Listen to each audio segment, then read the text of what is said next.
మీ business ఏదైనా మీ ఊర్లో promotion చేయాలంటే అది సుమన్ టీవీతోనే సాధ్యం. ఇప్పుడే సంప్రదించండి.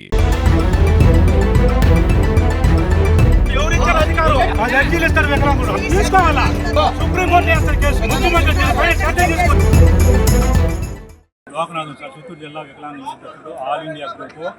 సార్, మా సమస్యలు ఏమి లేదు సార్. మా వికలాంగులకు 15,000 పింఛను కావాలా. 15,000 పింఛను. 15,000 పింఛన్లో కదా సార్ 80% నుంచి 90-100% 15,000 పింఛను ఇవ్వాలి.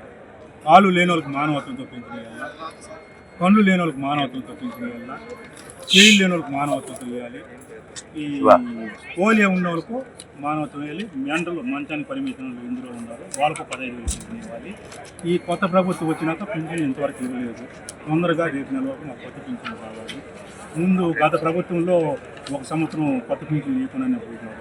గత ప్రభుత్వంలో 6 నెలలకు ఒక పదవి ఇచ్చారు, దాన్ని ఇబ్బంది పడినాము. ఈ ప్రభుత్వం ఏదో 15,000 ముఖ్యమంత్రి చంద్రబాబు నాయుడు పెట్టినారు, భారతదేశంలో ఏడాది లేదు. కాబట్టి మేము సంతోషపడుతున్నాము. ఇప్పుడు కొత్త పింఛన్లు అప్లికేషన్ తీసుకొని కొత్త పింఛన్లు ఇవ్వాలి.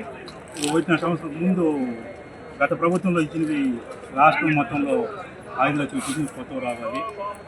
కాబట్టి ఆ కొత్త పింఛన్లు మాకు ఇవ్వాలి. మా ఊరు ముట్టుకూరు. నాకు 2 కాళ్ళు ఎరిగిపోయింది. 4 నెలలు సార్.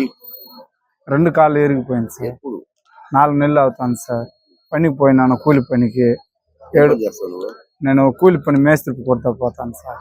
దాన్ని కలెక్టర్ దగ్గరికి వచ్చి మాట్లాడి ఏమైనా సమస్య సార్, కలెక్టర్ సార్ దగ్గరికి వచ్చి ఏమైనా సమస్య అడగదామని, నేల నాకు అమ్మ నాన్న ఎవరు దిక్కులేరు సార్. సార్ మా పోయిన వెంటనే మా బాధని సార్ని అర్థం చేసుకుని సార్ దగ్గర మేము చెప్పినాము. సార్ మాకు మేము చెప్పే మాట బాగా విన్నారు సారు. మా పిల్లలకి మాకు సహాయం చేస్తానని చెప్పినారు సార్. మా దగ్గర బాగా మాట్లాడినారు. మా బాధని సార్ అర్థం చేసుకున్నారు. కలిసి సార్ చెప్పుకుంటాను.